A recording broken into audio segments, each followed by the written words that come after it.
This is an audio reading of an essay from Sandcastles by Aiden Kan Kyoku, titled My New Year's Resolution, Hear No Gossip. Rumors are poisonous to activist movements. As with meat, the problem is demand and self-deception. So I had this episode all ready to go the actual week of New Year's, then FarmKind just had to cause a big stir and make me push it back. I think you'll agree that I am therefore the primary victim of the Forget Veganuary campaign. A quick programming note. Sentient Futures and Electric Sheep are both accepting applications for incubation programs for AI-minded animal advocacy. These are outstanding opportunities to take on high-impact projects. I'm serving as a mentor on both programs, and I'd love to work with you. Applications for Sentient Futures close this Sunday, January 25th. Another note. I almost skipped publishing this episode because compared to my last few posts, the topic feels juvenile. But that doesn't stop it from causing meaningful, if relatively marginal, harm to our movement's strength and cohesion. Some friends helped convince me it's worth talking about. In this episode, activist cultures create perverse incentives to frame conflicts as abuse.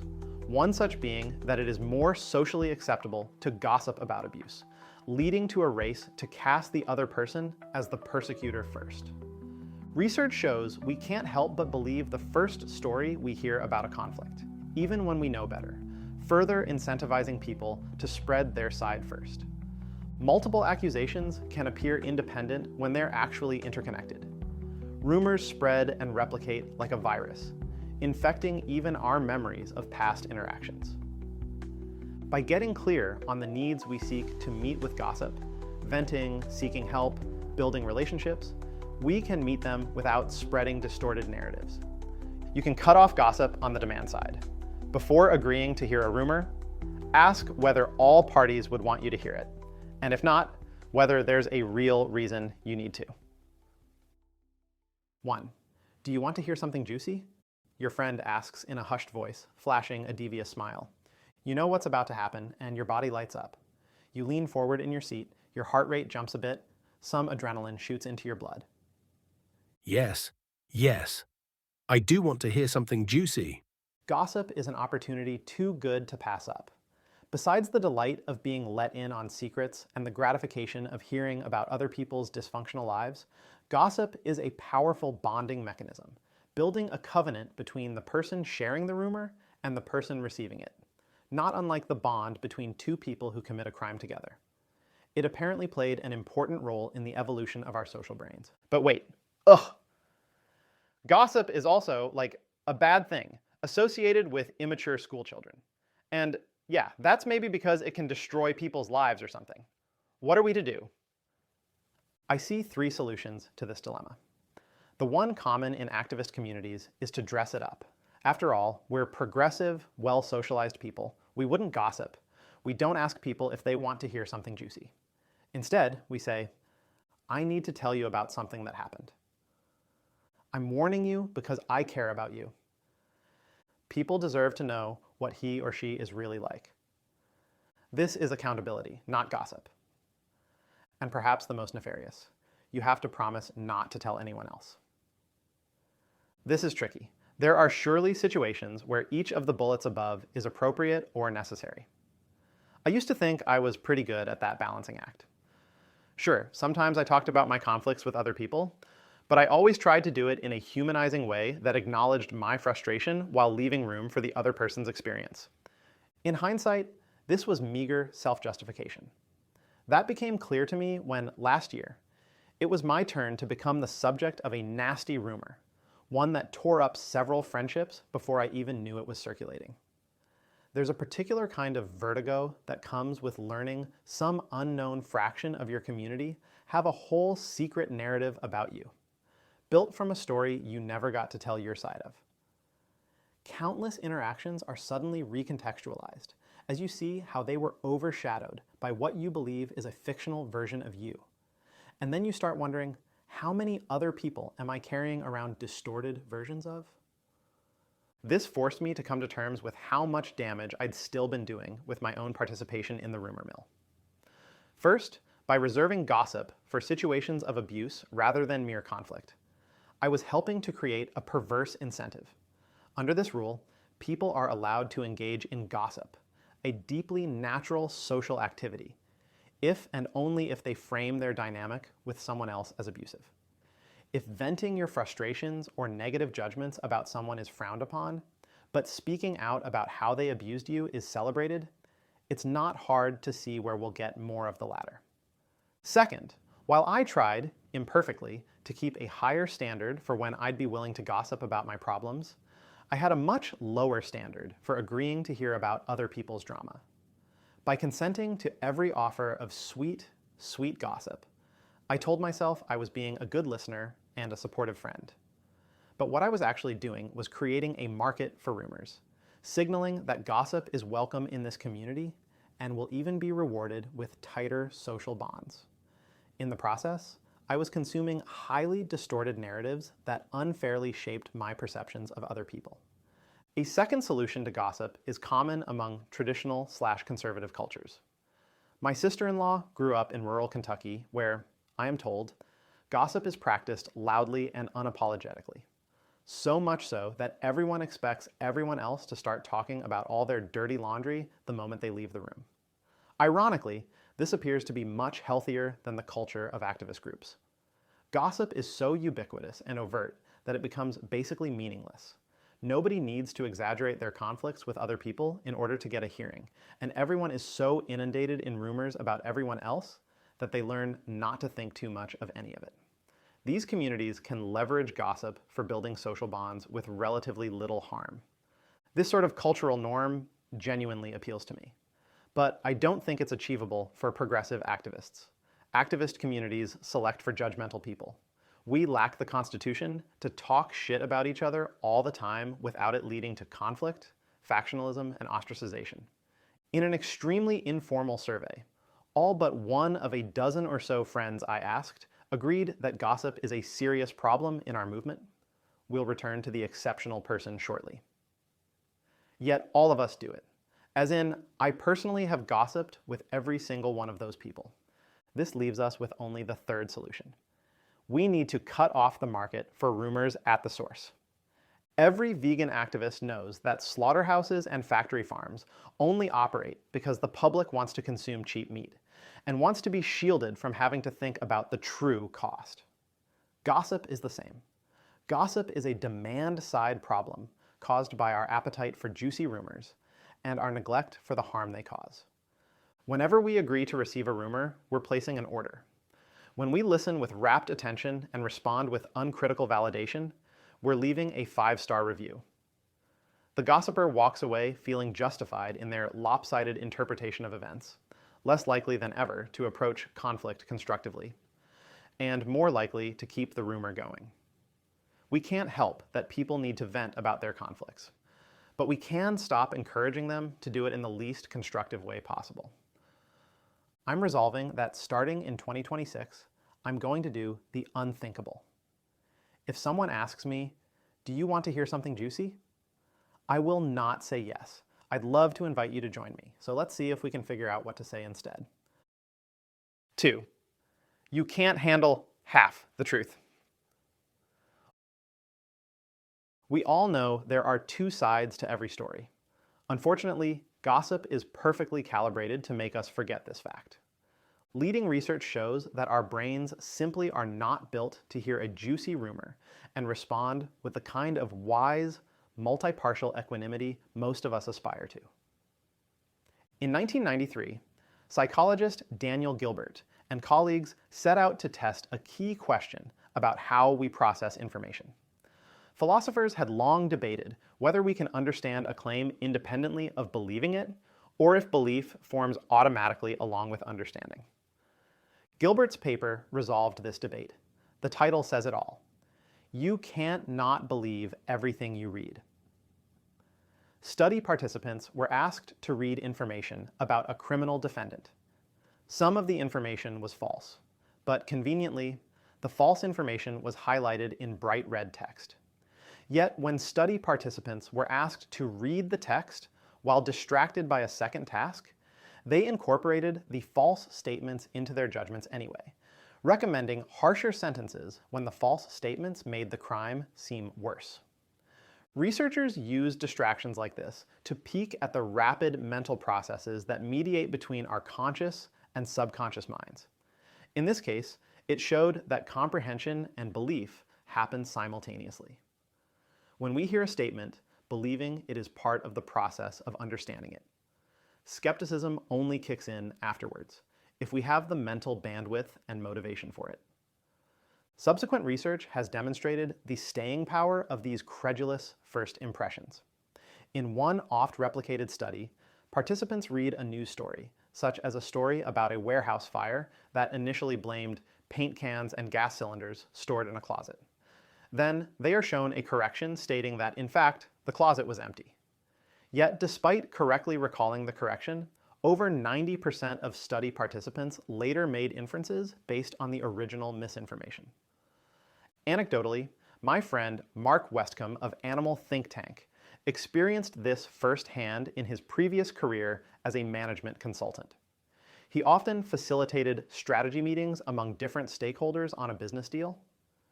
Yet even when these meetings grew contentious and stretched on for days, in the end, the first proposal anyone had suggested wound up being adopted something like 70% of the time. First impressions powerfully anchor our later judgments, even when we consciously know better. The first story we hear anchors a narrative in our mind that's hard to revise. Even if we later hear another perspective, or find out the first rumor was completely inaccurate, our subconscious perception of the people involved may be irretrievably altered. Everyone these days is worried about the corrosive societal effects of misinformation, and we all know, in theory, that even honest, well-intentioned people are susceptible to misunderstanding or twisting facts when they find themselves in an emotionally charged conflict with others. But we forget that when someone wants to gossip with us, our brain can't help but take for granted their version of the story, even if we, in theory, ought to know that it's being spun to make them look better and make their adversary look worse. The result is that every time we share or receive gossip, we're recreating the misinformation crisis on a community level. 3. Perverse incentives. Falsehood flies, and the truth comes limping after it. Jonathan Swift. We can't break the habit of gossip without understanding how we got here in the first place. There is a whole suite of perverse social incentives that drive well-meaning activists to participate in rumors as both producers and consumers.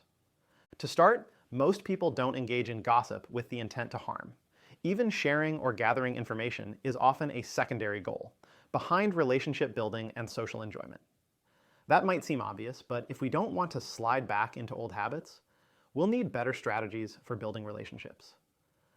Admittedly though, a lot of that kind of gossip ends up being pretty harmless. I still intend to avoid neutral gossip because I don't trust myself to walk that line carefully enough. But the really harmful gossip tends to arise from stories of victimhood. Consider the drama triangle. In this popular theory from the psychiatrist Stephen Karpman, people in conflict cast themselves and each other into 3 simplistic roles: victim, persecutor, and rescuer. The dynamic begins when someone adopts the victim narrative, a psychological stance asserting that they are powerless and have no responsibility for their situation. The rescuer plays a crucial role in reaffirming this narrative. Performing these roles, including through negative gossip, inflates the rescuer's sense of moral status and satisfies the victim's desire for absolution, while forestalling the constructive actions that could actually address the conflict. Most psychology websites or whatever will tell you that the drama triangle is meant for situations where nobody has actually been victimized, where people mistake conflict between 2 mutual participants for abuse by one party who ostensibly has all the power. But this is an oversimplification that obfuscates why the drama triangle is so seductive, especially to animal activists. We are actually in a real-world version of it. Animals actually are powerless victims, persecuted by the factory farm industry, and the abuse will continue if we don't insert ourselves to stop it. Activists are the people who jump into action when someone is being victimized. For most people, the challenge is overcoming their apathy. For us, it's the opposite. When we hear someone cast as a victim, our instinct is to leap into action, calling out or punishing the persecutor, before we've had a chance to evaluate whether this is really a case of abuse. If it turns out to be a different kind of conflict, our hasty intervention can easily wind up doing more harm. 3.1. Han shot first. By eagerly endorsing claims of victimhood, activist cultures create a strong incentive to hack the system. If the victim in a drama triangle is absolved of any responsibility and entitled to have their story believed, every conflict can easily become a race. If you think the other person might try to cast you as the persecutor, your only option is to do it to them first. Often, this doesn't even require changing the facts, just the framing and tone in which they are presented. We've seen that even intelligent people mostly just believe the first story they hear about a conflict. If you find yourself in conflict with someone and you don't want to have your whole community believe a nasty rumor about you, your safest choice is to get your story out there first. In the heat of conflict, you're probably not going to share a very charitable interpretation, and that's all the better. The more your story paints the other person as an abuser, the less willing people will be to hear their side of things. And the more salacious it is, the faster it will spread. This is an ironclad law of misinformation. Lies and distortions travel faster than truth because juicy rumors can fit a simplistic narrative, whereas the truth is usually complicated and harder to understand. This is popularly known here on the internet as Brandolini's Law, also known as the bullshit asymmetry principle. The amount of energy needed to refute bullshit is an order of magnitude bigger than that needed to produce it. But rumors in social networks have an edge that even internet misinformation lacks: secrecy. 3.2. Open secrets. Do you want to hear something juicy? Is often followed by, you have to promise not to tell anyone else. Now, that would be a real bummer, to be told a spicy rumor and not be allowed to share it with anyone. Fortunately, this request is universally understood as not literal. What it actually means is, you can tell anyone you want, but you have to make them perform the act of promising not to tell anyone, which they will also then promptly disregard. This serves three purposes. First, it gives the rumor spreader plausible deniability. I wasn't trying to gossip. The secret was too much. I just had to tell someone. They can even feign anger when they find out the person they told someone else, keeping their hands clean. Second, it makes the rumor seem even spicier and strengthens the social bonding effect of gossip. Two people keeping a secret between each other, or at least pretending to, makes them feel like part of a special pact. The third effect is the most malicious. There is one exception to the implicit rule that you can spread a secret rumor to anyone you want. You can't tell the person whom the rumor is about. This is totally not cool. It's like tattling to the teacher. Spreading the rumor to everyone else is all part of the game, but the fun ends when the subject of the rumor finds out about it. Whether intentional or not, the effect of spreading a rumor under the condition of secrecy is that the target of that rumor can have their reputation destroyed before they even find out what they are being accused of, much less are given a chance to respond and share their side of the story. 3.3. Beware of teachers. I remember riding in an Uber with two friends on the way to a conference one year. I was running a small startup organization, and I was about to have my first meeting with an influential figure. I really wanted the meeting to go well, but I had already heard about her divisive reputation. I confessed that I was feeling nervous to my friends, who both knew the person. They spent the next 30 minutes piling on about all the things they didn't like about her, from sharp strategic disagreements to personal foibles like her overly gregarious laugh and disregard for personal space. Needless to say, this did not help my nerves. Now, I know this is going to sound like some made-up bullshit story about the meaning of Christmas, but I swear to you, it fell to the Uber driver to set us straight. She had listened silently for the whole drive, unnoticed in the way only service workers on the clock go unnoticed. Once we arrived, as she got out to open the trunk for our bags, she said something like, "Just remember, everybody's fighting their own battles. We don't need to make life any harder for each other." Then she made eye contact with me and in a lower voice said, "Honey, don't let other people's judgments do your thinking for you." She was obviously right, and the fact that it was so corny just made it more embarrassing. I felt like a little kid caught saying something mean about a classmate right as their mom walks into the room. But I was also immediately grateful because, unlike my friend's gossip, her advice calmed my nerves. I wish I was impervious to rumors about other people. I don't want to be someone who is quick to judge, and I especially don't want to just go along with other people's negative judgments about someone. I want to take people as they are and reach my own conclusions. The person I want to be could hear the most salacious rumor and be almost unaffected, thinking, maybe that's true, and maybe it's not. Maybe there's more to the story.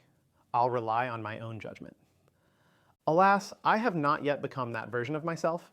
Instead, I'm credulous, a sucker even. People I talk to can implant a reputation about someone else into my brain with minimal effort. My first encounters with people are almost always perfectly pleasant or friendly. Yet many times, because I had heard about the person's reputation before meeting them, I've instead come away with a part of me thinking that they were too much in this way or that. Too familiar and touchy, or conversely, too stilted, implying arrogance or self-absorption. If not for that Uber driver, I'm sure I would have felt this way about the person I met at that conference. Instead, I went into it with an open mind, and we totally hit it off. We wound up at the bar until 2 a.m. that night, telling dirty jokes, and soon after, she helped me secure a large grant for my organization. 3.4. Rumors hunt in packs. One way we evaluate the credibility of rumors is through repetition. If one person has a nasty experience with someone, it's hard to know what's true. But if lots of different people say the same thing, it must be true, right? Not so fast. It turns out I'm so much of a sucker that I can reinterpret past interactions with someone in light of new rumors. Even if I had a perfectly pleasant relationship with someone, learning that other people found them creepy or annoying can cause me to retroactively feel uncomfortable with our interactions. Once again, I think this is mostly about fitting in. Some insecure part of me wants to be cool, and liking uncool people is enough to threaten my own coolness. I recast my own memories to match someone else's because it's more comfortable to agree with people than to disagree. The result is that reputation spreads and replicates like a mental virus, infecting even our memories. Perfectly honest people can succumb to this. One unfair rumor can turn into a cluster with only a tenuous basis in reality. I'm going to use a pretty uncomfortable story to examine this, so there's your warning. It once fell to a friend of mine with a career in corporate HR to investigate a sexual misconduct allegation against a paid organizer with an international animal activist group. We'll call him ZZ's job had been to travel around the world visiting new chapters of the group, training them and helping them get started. The precipitating incident happened on one such trip, after which a woman contacted the organization saying she felt a sexual encounter between her and Z had been problematic. At the beginning of the investigation, Z informed the investigator about numerous sexual encounters with local activists he'd met on other work trips. The investigator had Z provide him with the names of all these activists and proceeded to contact them. One after another, he heard similar stories. Z came in from out of town brimming with confidence and charisma. Flirtation moved quickly into physical intimacy, sped on by the short duration of his stay in town. Some of the women said Z had implied he'd be traveling through their city again, and that they felt hurt or let down by his failing to keep in touch after leaving. All of them described purely consensual encounters. This isn't a story about whether Z's behavior was sleazy or unprofessional. You're free to reach your own conclusion about that, and about whether he should have been fired. Personally, I'm of two minds. Z cooperated with the investigation, and my friend was feeling optimistic that the conflict could be resolved to everyone's satisfaction. But unbeknownst to him, the rumor mill was churning. The story about Z traveled across the movement, carried by indignant third parties who believed they were doing what was necessary to protect their communities. At each step in this international game of telephone, the story became less detailed and more damning. Vague buzzwords replaced factual descriptions. Unmoored from substance, the narrative drifted into something far more serious than the original complaint. Most of these rescuers had never met Z, but I had, and that didn't stop me from joining in. I didn't know him well, and we'd only had positive interactions. Yet, I didn't question the narrative, or ask for details, or try to find out Z's side of the story. That's simply not what good allies were expected to do. And if I'm being honest, there was a bit more to it. Z was such a charismatic personality, and I'd been envious of the way women and men alike admired him. There was a part of me that was comforted by seeing him brought down. At one point, I said to someone, "I don't know any of the details, but there are several accusers, so it must be true." I think I even claimed that I could always tell something was off about him. A thought I'm sure I never had until hearing the allegations. By the time the story spilled over onto social media, call-out posts described Z as a serial rapist. There was no expectation that this claim should be backed up with details or evidence, and anyone who asked for them was chastised as a rape apologist. This all took place during the peak of the Me Too movement, when stories about men abusing power over women in the workplace were on all our tongues. The grapevine was more interested in the ways any given situation might fit that narrative than in the ways it didn't. The investigator, forced to sit on a detailed investigation that largely exonerated Zieg, could only watch in quiet dismay. The verdict had already been rendered. Some of the people Z had slept with came to his defense, but it did little to undercut the reputation that had now taken hold. Z was fired, which was probably unavoidable, but he was also tarred as a rapist and completely driven out of the movement, losing nearly all of his friends in the process. There's no doubt that some of my sympathy comes from my own experience being judged harshly for my very real mistakes. But I've spoken to several other people who look back with regret on the role they played in Z's excommunication. This is not what it looks like when a movement handles conflict well. How did the story change so dramatically from the private interviews to the public callouts?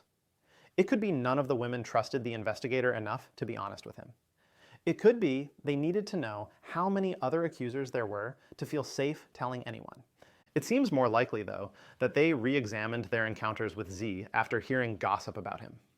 It wasn't facts that changed so much as the way they were presented. This does not by itself mean the re-evaluated versions were less accurate, and I'm certainly not saying anyone was being deliberately dishonest.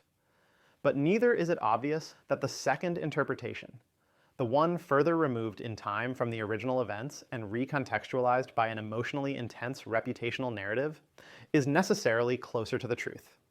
Rumors beget rumors. If you hear a rumor about someone you're experiencing conflict with, it's all too easy to reframe your conflict in the same terms, and you, in turn, inspire others to follow suit. 4. How to spread a rumor. The takeaway from Z's story cannot be that people should never talk about their negative experiences with other members of their community. That would create an environment ripe for abuse. Yet, there's something equally abusive about a culture where derogatory rumors can destroy someone's reputation before they even know what is being said. If we want to find a third way, we need to recognize the important social purposes gossip serves and identify less harmful strategies to achieve the same ends. Let's come back to the outlier in my informal survey, the one person ready to stand up for the importance of gossip. It was my friend, James Osden. Besides running a great podcast for animal advocates, James's main role in the movement is directing philanthropy at the Mobius Foundation. James and his colleagues receive tons of applications from animal advocacy organizations seeking funding, and it's his job to decide which ones to reject. There are several ways he could go about this. One option is to evaluate the work being proposed in terms of impact per dollar. But from experience, James has been convinced that the biggest variable in grant outcomes is the grantee's ability to deliver on their plans rather than the plans themselves. So, Mobius could put every grant applicant through some kind of intense aptitude test, but that would be labor intensive both for Mobius and their applicants, who need to seek funding from many different foundations each year. James's answer is what he calls network-based philanthropy. By the nature of the relationship, funders have a hard time getting direct insight into how their grantees are performing. Other organizations working alongside those grantees tend to get a more honest picture. Thus, a grantee's reputation with their peers could be the most accurate way for funders to evaluate them. Unfortunately for my simple anti-gossip narrative, James has both common sense and scientific literature on his side here. Reputation is usually a good predictor of someone's trustworthiness and competence. That's genuinely useful information in a tight-knit community like ours, and not just for grant makers. Gossip is one of those things where the system works well enough most of the time if we all take rumors with a grain of salt. But sometimes things go terribly wrong. And unfortunately, I think activist communities have a higher failure rate because of our elevated tendency to confuse conflict and abuse. So how beneficial would gossip need to be for us to accept a given rate of wrongful convictions? It seems to me these are the positive needs people are typically trying to meet when they gossip. 1. Enjoy each other's company and strengthen social bonds. 2. Vent about a conflict. 3. Recruit outside help in dealing with a conflict or abuse situation. 4. Spread useful reputational information about people. Number 1, we should be able to do away with. There are other ways to build friendships that don't risk hurting anyone. Kind of the basic premise of veganism, right? Number 2 is valid and healthy. Often, this is exactly what we need to do first before we can approach a conflict constructively. But I notice I act differently in important ways if my goal is truly to vent, rather than to exact revenge on someone. In the former case, I'll seek out someone discreet and non-judgmental. Someone that I trust can hear me vent out my harshest judgments without taking them on as their own. In the latter case, I'll seek out the opposite, the most judgmental person I can think of, in the hopes that they'll not only join me in condemning my adversary, but maybe start spreading the rumor themselves. When it comes to venting, we can avoid a lot of harm by being very clear about our intention with ourselves and people we vent to. I often say, hey, can I vent to you about a frustrating situation? I'd like to just speak freely and unload some judgmental thoughts that are more negative than I actually feel about this person on reflection. Better yet, I can vent to someone who doesn't even know the person I'm talking about. Number 3, recruiting outside help can also be a very mature thing to do. It takes courage to admit that we don't have the resources we need to resolve a conflict constructively. Once again, who we talk to and how will look very different if this is honestly our intention. For instance, Z's first accuser was genuinely looking for help when she approached the relevant authorities in the organization with her concerns about his behavior. Reporting misconduct so that it can be investigated by the relevant authorities is never gossip. But somewhere along the line, someone started spreading rumors about Z even while his employer was conducting a formal investigation. Often, the reason we need help managing a conflict is because we feel the other party to the conflict has power over us. An employee, for instance, should be able to get help approaching a conflict with her boss. But this is another minefield. The nature of power dynamics means we're much more likely to get angry at someone who has power over us, even if they haven't done anything inappropriate, much less abusive. And we're more likely to feel justified in trying to damage them. I recently told a story of one such conflict I had with the leader of an organization I was part of. Because of how unequal we felt, it was very tempting for me to try to knock him down a peg. Sure enough, I eventually did try, along with other people who felt that all hierarchy in the organization needed to be torn down. By the end, we were explicitly trying to destroy the organization.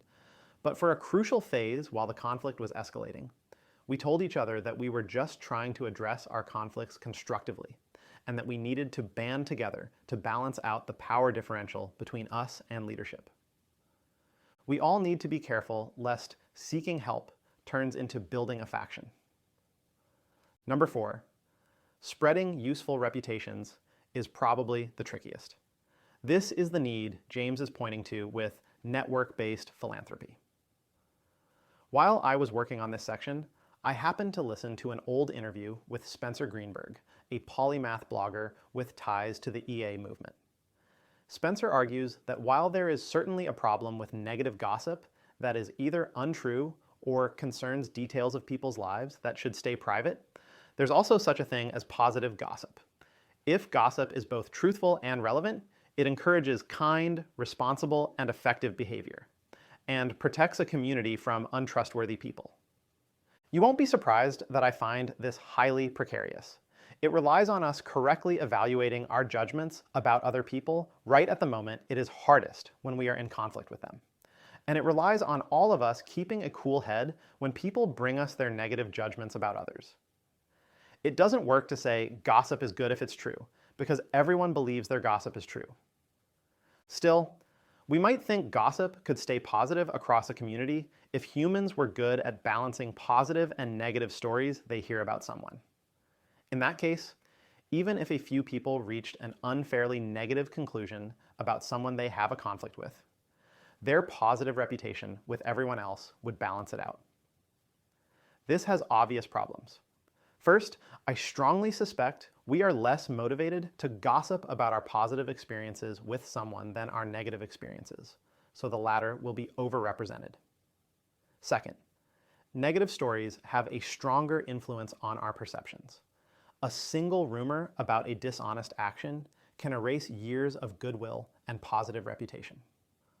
I was floored by this in my own experience on the wrong side of a rumor. There were people who had known me for 10 years who cut ties with me based on a single story they heard third hand. By the time they learned information refuting that story, the damage was done. I managed to repair a few lost friendships, but not most. Like the study participants mentioned earlier, the initial falsehood had a more lasting effect on their perceptions than the subsequent correction. Now, to be clear, while spreading the rumor, people definitely believed it was both true and relevant. And while I obviously wish they had been more diligent and skeptical, I've made the same mistake in their position many times over. The common thread through all 4 of these is how hard it is to be honest with ourselves when criticizing people. In the heat of conflict, any of these reasons for positive gossip can easily become an excuse to punish people by disparaging them to their peers. And the social incentives all reward us for exaggerating the negative parts of our story and leaving out any information that might make the other person's actions seem logical. If you aspire to stop negative gossip, be warned. Here be temptation. 5. How to hear a rumor. Even if your heart is in the right place when confiding in someone about a conflict, rumors are a demand-side problem. You might approach a conversation with the purest intentions, but what about your chosen gossip buddy? They might do what Spencer Greenberg calls light gassing. If gaslighting is denying someone's accurate perceptions of the world, light gassing is affirming their distortions. Light gassing is when one person agrees with or validates another person's false beliefs or misconceptions in order to be supportive. Unlike gaslighting, a tactic of jerks and abusers, light gassing is an unintentionally harmful tactic of friends and supporters. Light gassing feels like the simplest way to be a supportive friend. But it's not. Validating people's negative judgments and darkest thoughts is rarely the kind thing to do. This is exactly the pattern behind stories of AI psychosis you've probably read about in the news lately. In these cases, mentally vulnerable people grow increasingly alienated from their friends and family because of a sycophantic AI chatbot, one that is on call 24/7 to validate and encourage everything they say, from delusions that they've invented a new field of science to the more ordinary stories about how their friends and family are all fakes who don't really care about them. Light gassing between humans is less extreme, but the basic dynamic is the same. When your friend comes to gossip to you about their conflicts, it's fun and easy to nod along or even egg them on with a "he didn't" or "OMG." Sometimes we light gas knowing our friend's interpretation is uncharitable, figuring nothing will come of it. More often, we accept their narrative at face value because that is so much easier. It is infinitely more awkward and brave to hold space for their feelings while also encouraging curiosity about the other person's perspective, or even gently pointing out ways your friend might have been the one to escalate. My closest friend in the world, John Boland, is annoyingly good at this. I often call him looking for empathy about a situation only for him to tell me bluntly that I was the one in the wrong. This is usually infuriating, so I hate to admit that it makes me a better person. Even when he is too quick to side against me, I wouldn't trade it for anything. Those times still help me be more reflective and forgiving. A true friend can hold space for your anger without stoking it. They validate your feelings without rushing to validate your harshest interpretations. They're the person you can vent to precisely because they won't run off and spread the story, and because their calm presence helps you return to a clearer frame of mind. Many tragically mishandled community conflicts can be traced back to the fact that there wasn't a single person willing to play this role anywhere in the lead-up to an explosive public call-out. I wonder how many destructive conflicts have been averted thanks to lone individuals with the courage to question salacious gossip and the skill to do so gracefully. A particularly egregious case played out publicly on the EA forum a few years ago. The story is remarkable not because it was unique, but because it wasn't. An EA community leader was approached by someone who shared serious allegations of misconduct against a former employer. The leader in question then carried out what he, in his own words, described as a search for negative information about the co-founders, not a search to give a balanced picture, and suggested that readers of his eventual call-out post should think about how bad you expect the information would be if I selected for the worst, credible info I could share, and then update based on how much worse or better it is than you expect I could produce. He spent hundreds of hours digging up information about the accused founders, notifying them of his impending call-out just 2 days before posting it, and declining to modify the post, even when they provided documentary evidence falsifying core allegations. This was light gassing elevated to formal accountability process. Take accusations at face value, amplify them across the community, and cause irreparable reputational damage before the accused could ever hope to respond. As one observer noted, when put to the test, the EA community's response to an unsubstantiated call-out post was thoroughly ordinary as far as subculture pylons go, even commendable in ways. Here's the trouble. The ways it was ordinary are the ways it aspires to be extraordinary. And as the community walked headlong into every pitfall of rumor-mongering and dog piles, it did so while explaining at every step how reasonable, charitable, and prudent it was in doing so. Even when responding to someone's confidence with escalation might be warranted, it can still backfire. I tried to play that role once with a friend who confided in me about a physical altercation with her boyfriend.